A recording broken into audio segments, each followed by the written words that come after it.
So friends, आपण कर्केपर्यंत येऊन थांबलेलो होतो. आता आपल्याला जायचं आहे ते सीमेकडं. जायच्या आधी नेहमीप्रमाणे या राशीच्या सूर्याच्या आपण संकल्पनेनुसार म्हणजे पाश्चात्य पद्धतीनं स्वभाव बघतोय किंवा विशेष गुण बघतोय. पण या राशीच्या आपल्या पद्धतीनुसार, चंद्राच्या पद्धतीनुसार जे स्वभाव गुण आणि विशेष येतात त्याच्या 2 लिंक्स मी तुम्हाला खालती दिल्यात. म्हणजे काय करायचं आणि काय टाळायचं याच्या, त्या अवश्य बघा. म्हणजे तिन्हीचा मिळून एकत्र तुम्हाला त्याचं हे सापडेल. आणि असं आहे ना, तुमचं या म्हणजे आत्ता आपलं जे चाललेलं आहे 14 ऑगस्ट ते 14 सप्टेंबर या कालावधीत तुमचा जन्म नाही. अरे पण मित्रांचे असतील ना, त्यांचे स्वभाव चेक करा, बघा मॅच होत आहेत का नाही. पण तिन्ही लिंक्स बघून. कारण काय, प्रत्येक ह्याच्यात थोडं थोडं थोडं आलेलं असतं. खूप वेळेला तारखेनुसार किंवा खूप वेळेला कला विकला याच्यातला फरक पडतो. त्याच्या डिटेल्समध्ये मी जात नाही. मी आपल्याला ढोबळमानाने तुम्हाला सांगतो. तर या कालावधीमध्ये रवी एकत्र येतात. हे सिंह रास, ती रवीचीच रास आणि ही रवीच येतो. या राशीचं भ्रमणही येतं रवीच. साधारण एक तो राजा ग्रह आहे, तर राजसत्ता.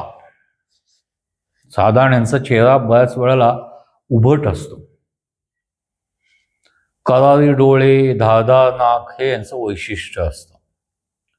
आवाजात जरब असते बऱ्याचदा. स्टायलिश राहणं, राज्य करणं, ही हुकूमत करणं, सत्ता लालसा म्हणू आपण त्यांना, ही यांना असते. कुठल्याही गोष्टीवर हे वर्चस्व स्वतःचा असला पाहिजे किंवा कुठलीही गोष्ट हँडलायझेशन ह्यांच्याचकडनं झाली पाहिजे, हे त्यांचा आग्रह असतो. बहुतांश वेळेला हे राजकारण करण्यातही पटाईत असतात. आता राजकारण म्हणल्यावर न्याय अन्याय, सत्य असत्य या सगळ्या गोष्टी आल्या. त्या हँडल करून आपल्या पद्धतीनं ते सत्य मांडणे या कामात ते वाकबगार असतात. वक्तृत्व चांगलं असतं. ह्यांचं थोडंसं भाग्योदय स्प्लिट प्रमाणात होतो. म्हणजे सुरुवात त्यांची 22व्या वर्षाला होते, पण रेग्युलर भाग्योदय 28व्या वर्षानंतर चांगला होतो. साधारण कसं असतं की एक साईड सोडून ते दुसऱ्या साईडला कुठंतरी घुसतात आणि तिथं चमकतात. जे असं नाही किंवा पहिली सुरू केलेली साईड त्यांना खूप लाभदायक नसते का, तर नाही, ती लाभदायक असते. त्याच्यात ते विशिष्ट स्वतःचं स्थान निर्माण करतात आणि अलाइड साईड सुरू करतात.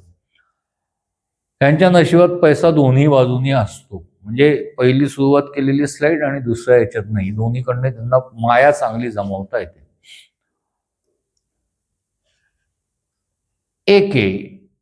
ही माणसं रागीट भरपूर असतात.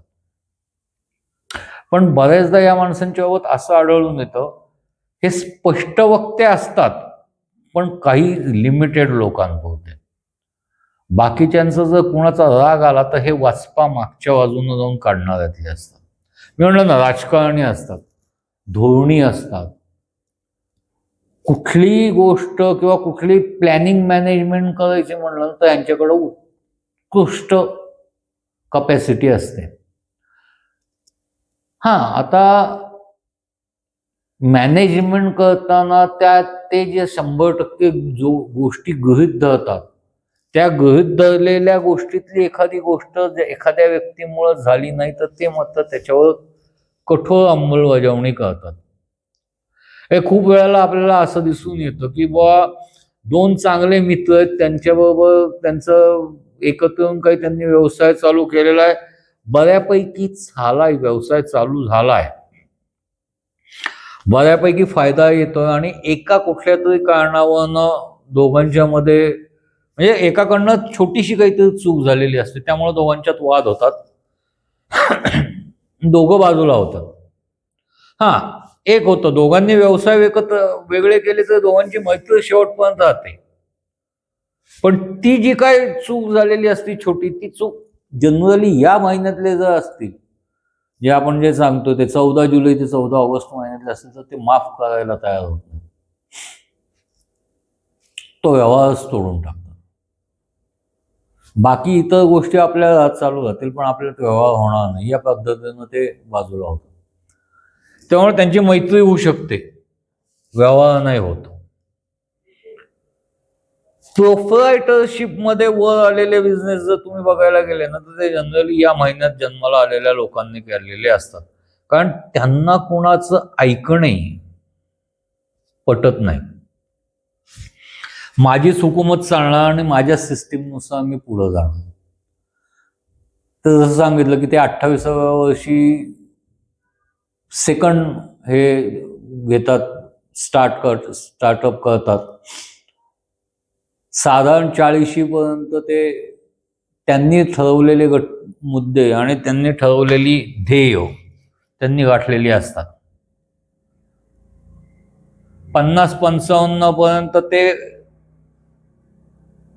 आपण असं म्हणू की जास्तीत जास्त लोकप्रिय झालेले असतात. पण ही माणसं रिटायर्ड होत नाहीत. त्यांच्या पुढच्या पिढ्या कामाला येतील, पण ते त्यांच्या अंडरच येतील.